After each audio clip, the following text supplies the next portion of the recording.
redox reactions.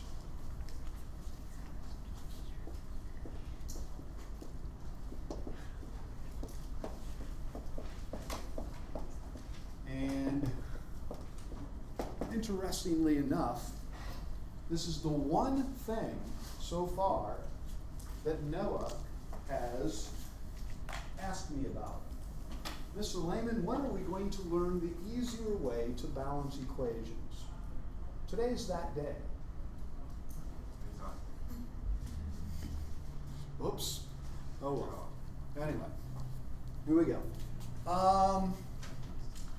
There's two methods we're going to use.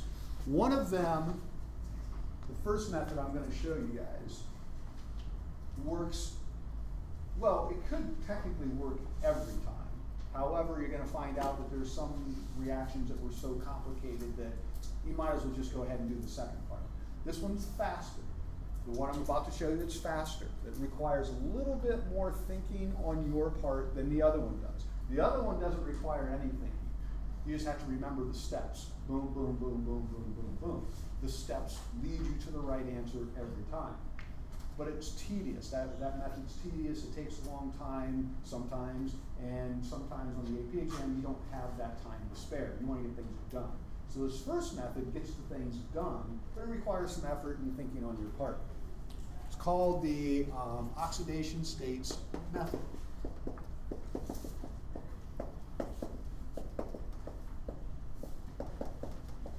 I guess we'll call this technique number one. So for example, we'll just go through a couple of these.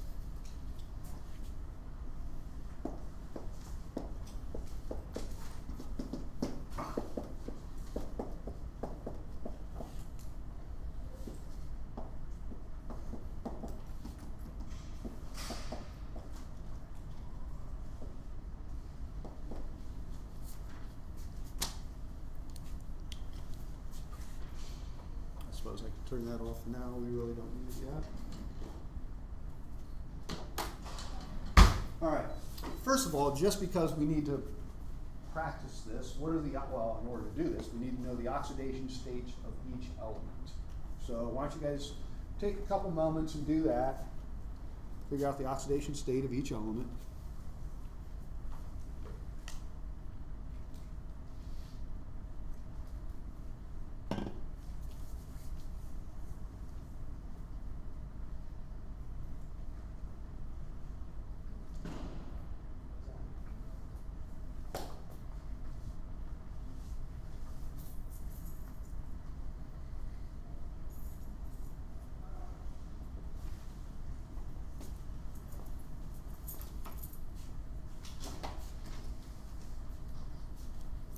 I went and bought a bunch of markers over the weekend. Actually, Amazon delivered them to me. So. Colors. We're back into colors again. When's your board coming? Ha! Don't know. All right. What are we done? The easy ones. Let's do those. What's the oxidation state of aluminum? 0. What's the oxidation state of manganese? 0. Good. Got those done. What's the oxidation state of the oxygen? -2 each. Wait, is that not a peroxide? Oh, it's not a peroxide. What's the oxidation state of the manganese then? +4. How about the oxygens over here? -2 each. Therefore, the aluminum is +3 each.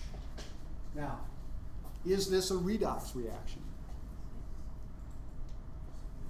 Did oxidation state change for any element?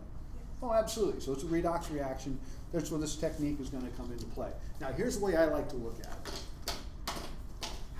By how much did the oxidation state of the manganese change? By 4. So a couple different ways we can say this. Manganese, did it undergo oxidation or reduction?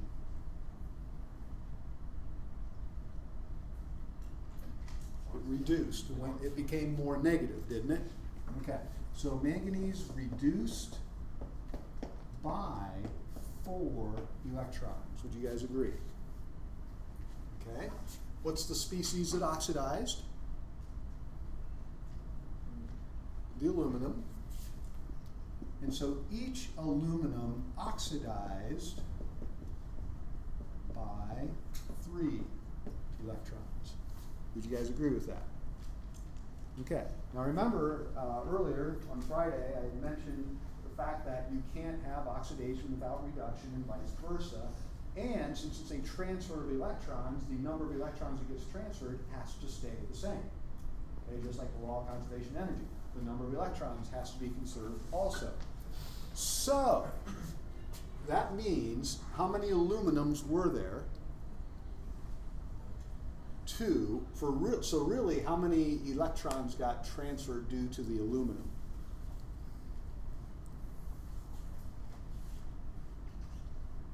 Say that again? 6 total, right? Weren't there 6 electrons that were responsible for the aluminums to be transferred? So we need to somehow come up with 6 electrons happening here. So this is a starting point. A lot of times we're going to look for the least common multiple of these two numbers that will help us get started here. So we need to get 12 electrons transferred, possibly, total. So for aluminum to do that, we would put a 4 here, right? Since each aluminum transferred 3 electrons, we need a 12, so we're going to multiply this by 4.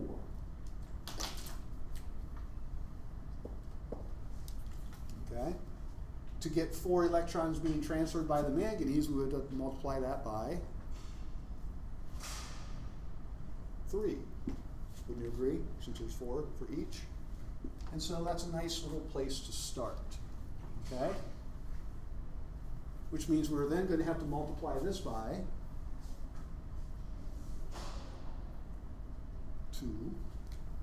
And we would have to multiply this by 3. Let's see how that works out.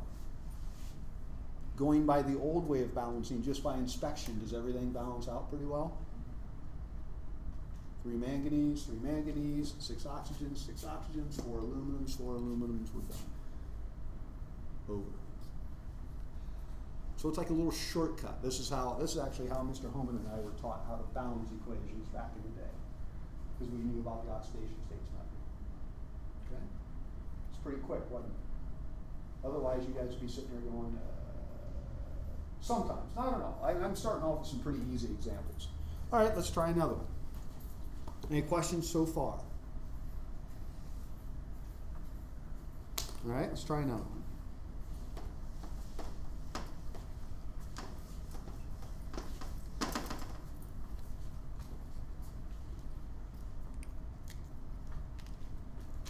Oh, I forgot to check something. We'll go back and check it.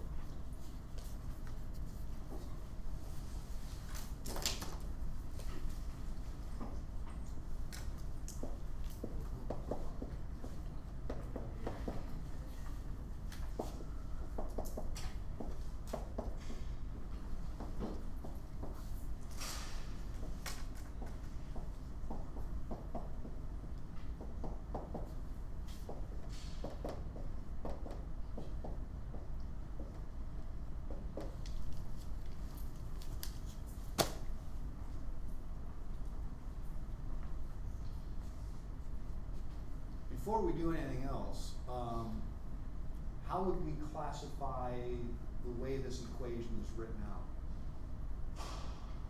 Not what type of reaction it is, but how would you classify the way the equation is written out? Is it a molecular equation? Does it show all the species? No. Is it a complete ionic equation?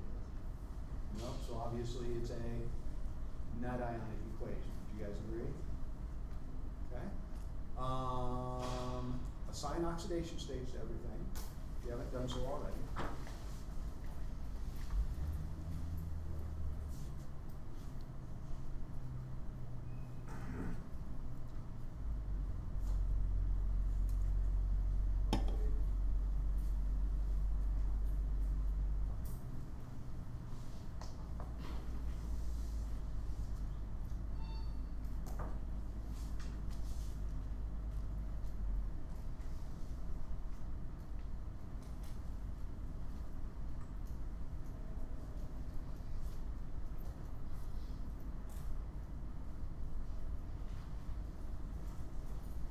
Okay, obviously this manganese is +2.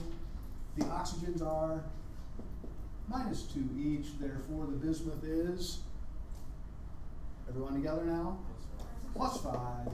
These oxygens are -2 each, therefore the manganese is +7, and the bismuth obviously is +3. Is this a redox reaction? Yeah, there's changes in oxidation states for both the manganese and the bismuth. The manganese did what? Oxidized by how many electrons? 5 electrons. And the bismuth reduced by, each bismuth reduced by 2 electrons. Again, 90-some-odd% of the time, this little technique's going to work. What's the lowest common multiple of 5 and 2? Multiple. 10, say 10. Okay, so 10 electrons being transferred.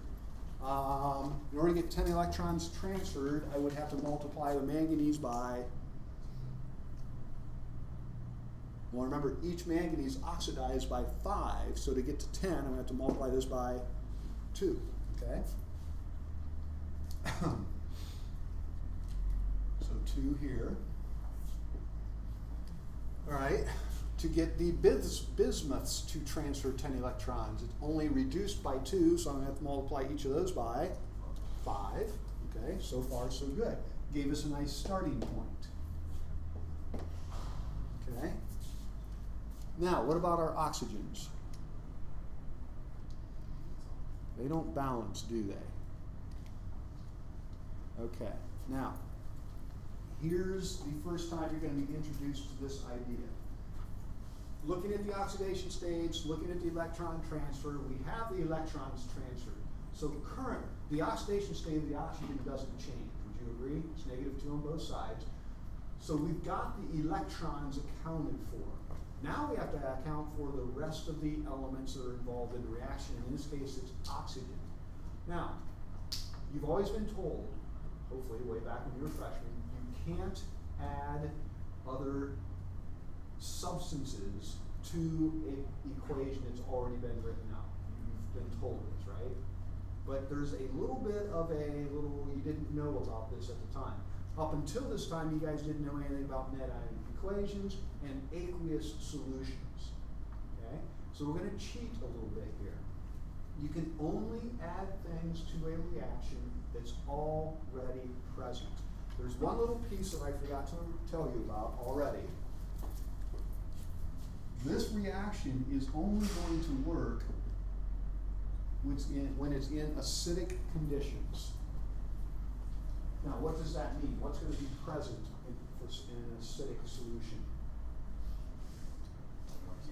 Not hydroxide, the other thing. Hydrogen ion, right? That's what makes things an acid, hydrogen ion. So, that means one way or the other there's going to be hydrogen ion present, okay? The other thing that's present that's not accounted for, what else is actually here in the system that has oxygen in it, but not necessarily listed already? Go ahead. Water. Isn't there water available? Is there water available in this reaction? What do the little AQs mean? Aqueous solution. This is occurring in a solution of water. You know, the solvent is water. So there is water present. We can use that water. In fact, we have to use that water. We seem to be missing some oxygens, right? We have 8 over here. We have 15 over here. We seem to have some oxygens missing over here, right? How many oxygens? 7.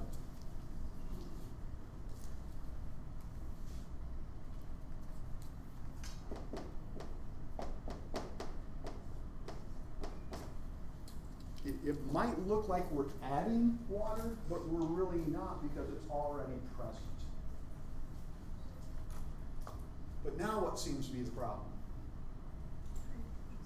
We got a bunch of hydrogen that's unaccounted for. But wait, under what type of conditions is this reaction occurring? Acidic solution in which there's a bunch of hydrogen ions available, right? Now, where do we have a deficiency of hydrogen ions? Over on the left side. So how many hydrogens are we missing? 14.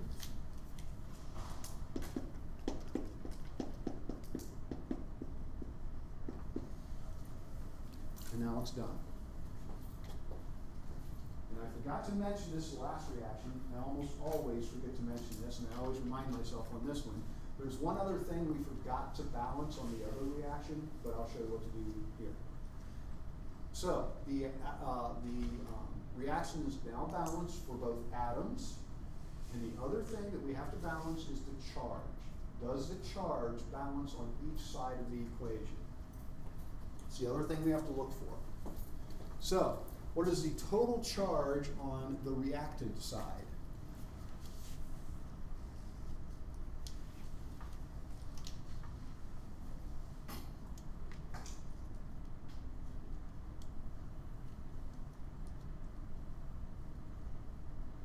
Anyone can shout this out when they come up with it.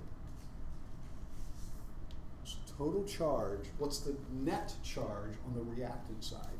Sorry about that. What is it, James? Kaylin, what is it? Oh, I thought you said, okay. It's not -1. +2. Well, I'll help you with this. How many positive charges here? 14. How many here? 4. So a total of 18 positive charges so far, right? What do we have here? 5 negative charges, don't we? So 18 minus 5 is plus 13 on this side. What's my total charge on this side?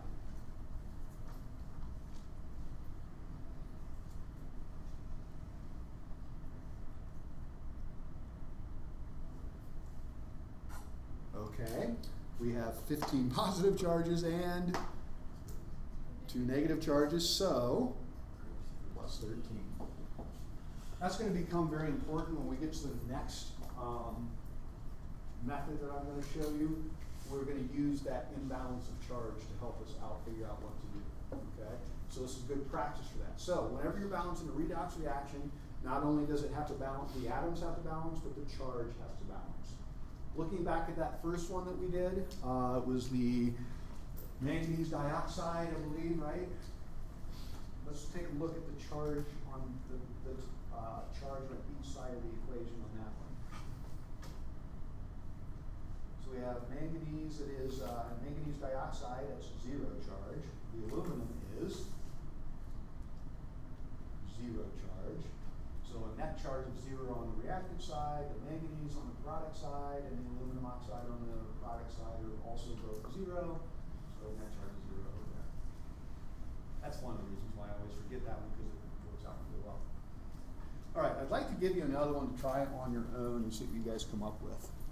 So, this method is incredibly useful for the AP exam because it's fast.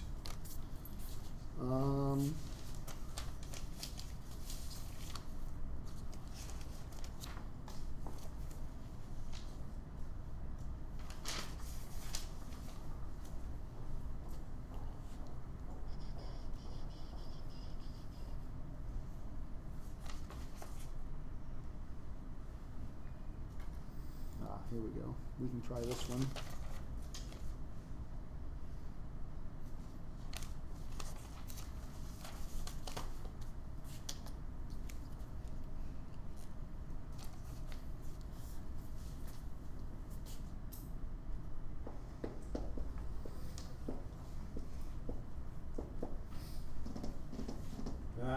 Shoot, I don't want to do that one. My bad.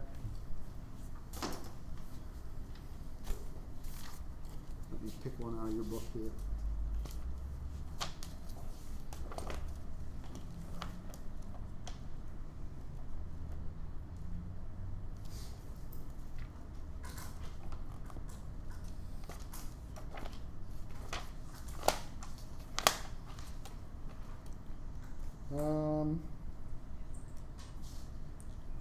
This one will be a good one.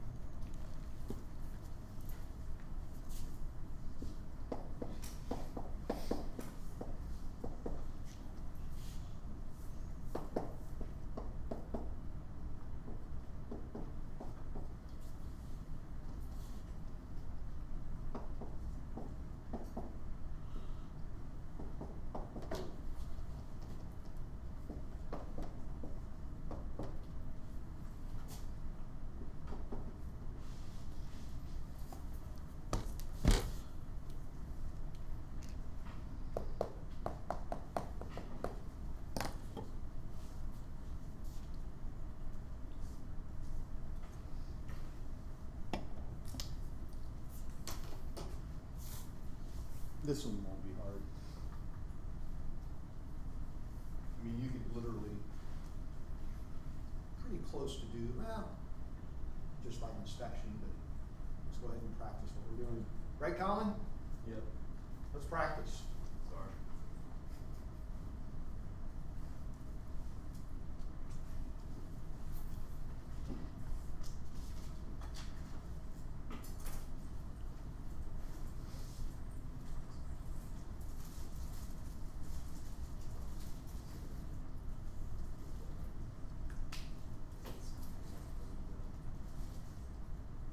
Colin's got this done.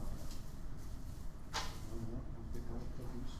Do I get a cookie? I'm just kidding. You got some candy. I'm a big candy guy. No. No. What kind of candy? Snickers? What? Snickers?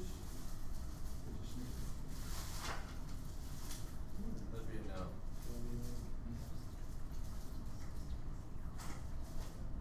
You like caramel floss? Yeah. Me neither. Who does? One. Or do you want this?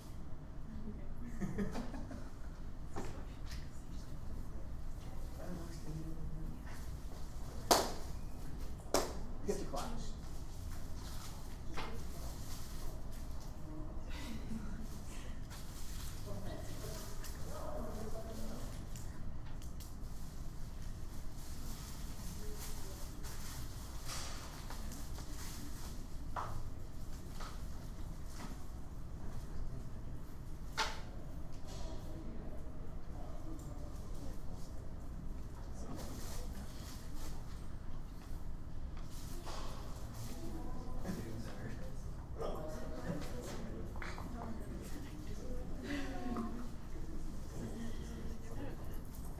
Question, okay. So, do you include all the CL? They're all CL? There are a bunch of chlorines up there. So it goes from 5 or 7 plus to 5 plus, and then, I don't know, like, I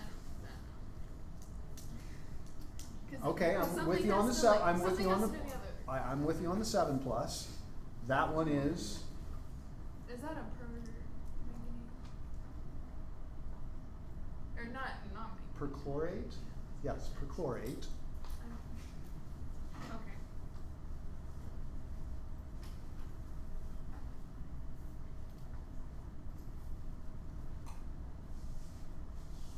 I'm going to introduce a new word to you guys here a little bit after this one. You guys will love it. It's a good word.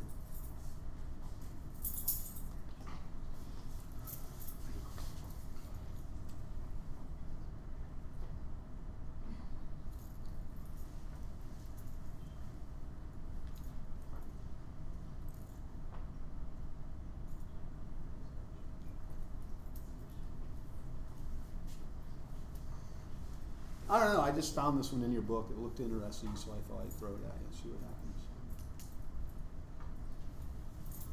I'm going to guess you guys got this far. Whoops.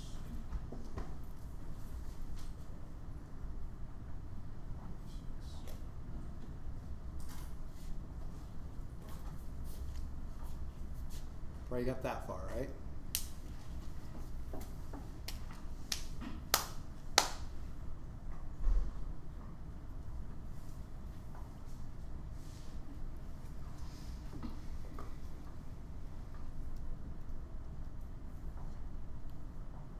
Don't make it too hard, Casey. Are you making it too hard? I just don't understand how you get with the moving the electrons. Like, I just Okay. Well, it appears, and I'm only connecting these two species because they look fairly closely related. Would you agree with that?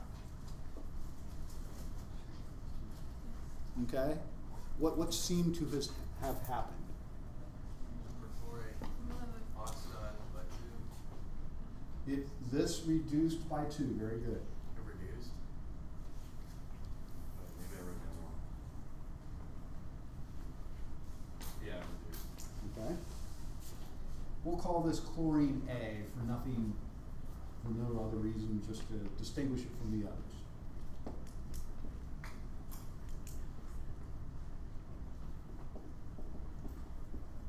Would everyone be okay with that?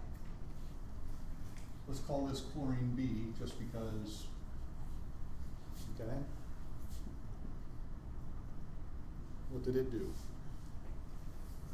Oxidized by 1 electron each. Would you guys agree? Okay. So how can we fix this? Well, what's the lowest common multiple of 2 and 1? 2. So let's multiply chlorine B by 2. Now, I kind of had to do that anyway because of the Cl2 over here, didn't I? Let's see what that does to its electrons. We've got 2 electrons got transferred here. We now have a total of 2 electrons that got transferred here. Would you guys agree? So, electron speaking, we've accounted for all of the electrons. Now what's left? oxygen. We have to take care of the oxygens now, okay? So this seems to have 1 more oxygen than this side does, would you agree? So we're gonna have to add over here, what? Are we gonna have to add water? Is that legal? Based on the scenario that we're in here. Yeah, so let's add a water.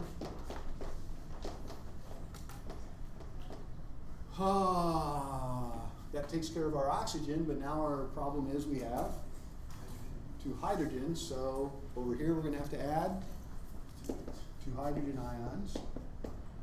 Okay. And so now we also appear to have all the elements balanced. Does the charge balance on each side?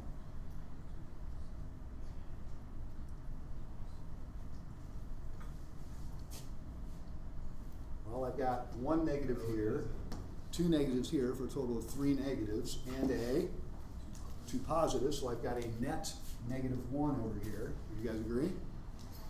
Over here I've got -1. So atoms charge, or atoms balance, charge balances, everything's good to go. Yes? So like on a test, if we got one of these like as a problem, would it say acid above? You'll be provided with either, there's also base. We haven't gotten there yet. Okay. Okay? But that's another step. We're about to do that. Okay. Okay, so pretty nice little method. You guys will get good at it. Okay? Right now you're still a little iffy, I can imagine some of you are, but you will get good at it. I need probably 15 minutes. What do I have? 12. Okay, we're gonna make it work. Next method.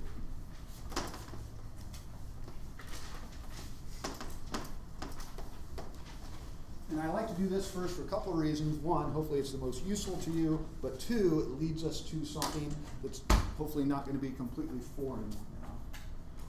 All right. Where'd my black marker go? Found it? Okay.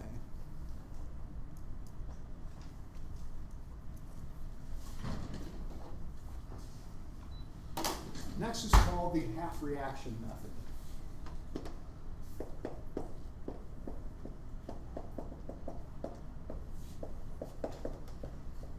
So essentially what we're going to do is split a redox reaction into both a oxidation half and a reduction half.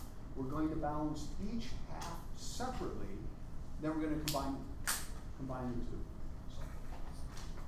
Okay?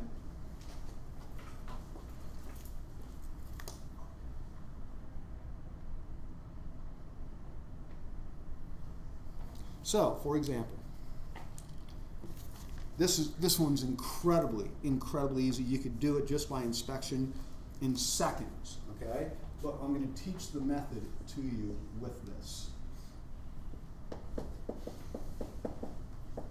And then we'll walk through one or two that are a little bit more difficult.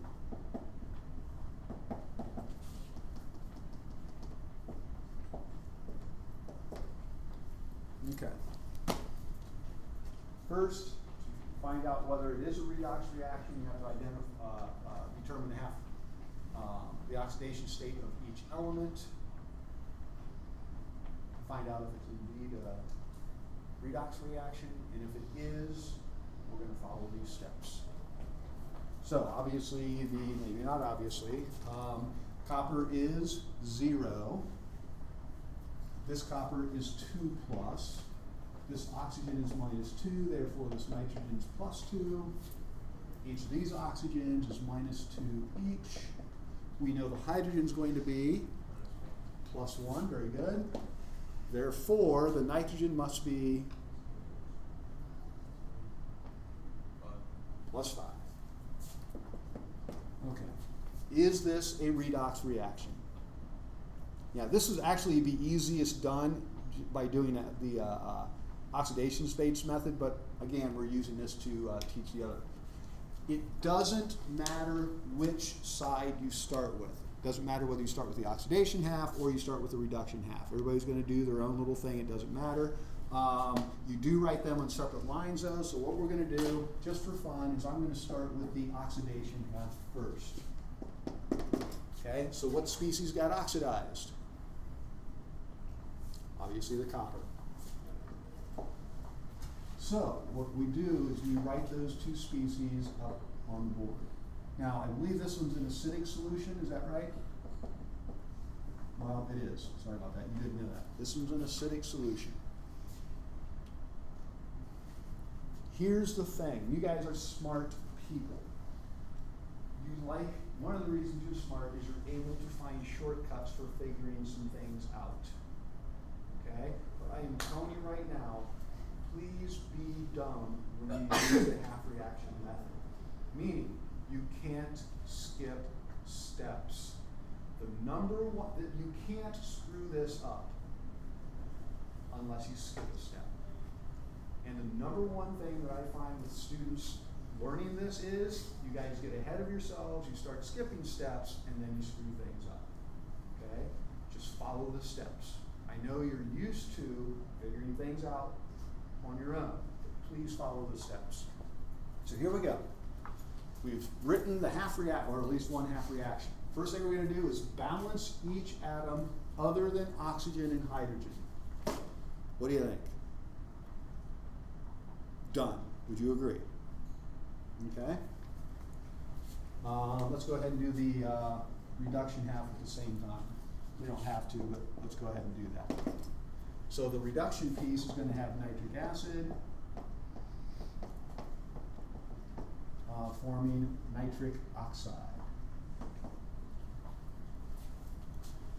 Okay.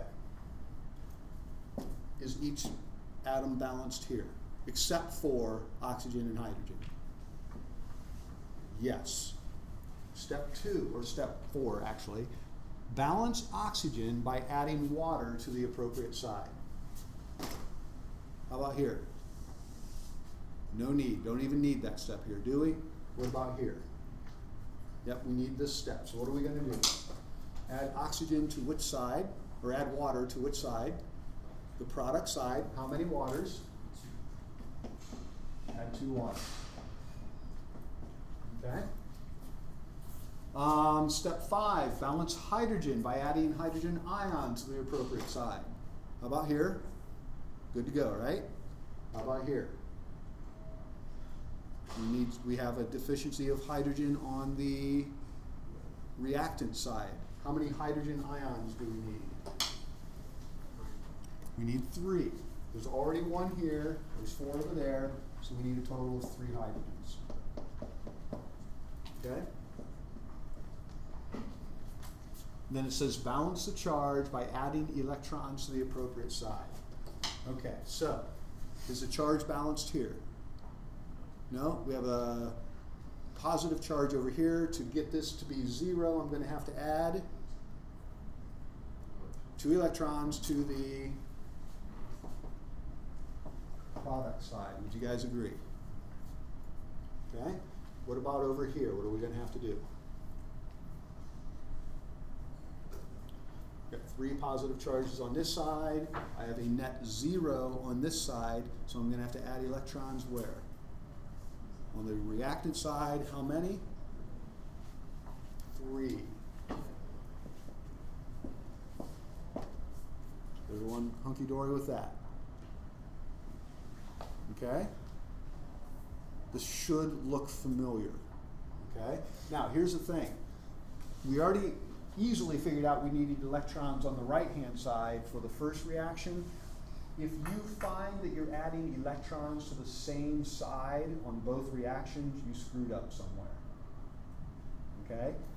As it turns out, we're good to go. We got electrons on each side of the equation.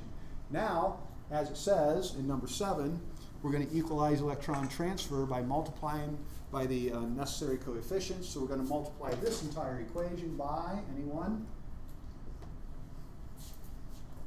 Well, once again, it's that lowest common multiple thing. What's the lowest common multiple of 2 and 3? 6. So we're going to have to multiply this by 3, and this entire equation by 2. Once we do that, we add it all up.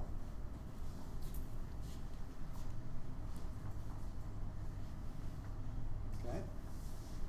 So with that being said, I've got 3 coppers, 3 copper 2s. My electrons immediately cancel. That was the whole point of doing this, to make sure our electron transfer balances out. We have 2 nitrics. They're gone. We have 2 NOs. They're gone. We have 6 hydrogen ions on this side. And we have 4 water molecules on this side. They're gone. Incredibly similar to the oxidation states method, except for splitting each reaction into 2 different half reactions. This is incredibly powerful for very complicated reactions. We could have easily done this, 1, by just looking at it, 2, by using the oxidation states method, but I like to use this reaction to teach this because it's pretty simple and pretty clear, I think. Now all we have to do is make sure that all the atoms and the charge balance. We've got 1 copper, we have 2 nitrogens, 2 nitrogens, we have 8 hydrogens and 8 hydrogens, we have 6 oxygens, 2, 4, 6 oxygens. Now we just have to make the charge sure that the charge balances. Over here we have a +6. Over here we have, what's the problem over here? Boom and boom, right? And we got a +6 over here.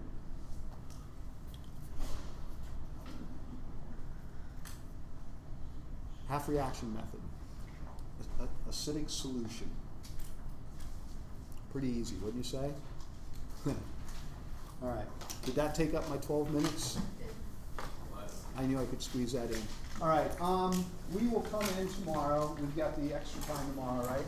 I believe. Yeah. I'll give you one of these to try on your own. Actually, I'll probably walk through another one with you, made a little bit more complicated, then give you one to try on your own. Then I'll introduce the half reaction method in basic solution. You'll find out they're very similar, and we'll go from there. Hopefully I'll have an opportunity to introduce our next lab tomorrow. Cool. Yeah. Yeah. What are you doing today?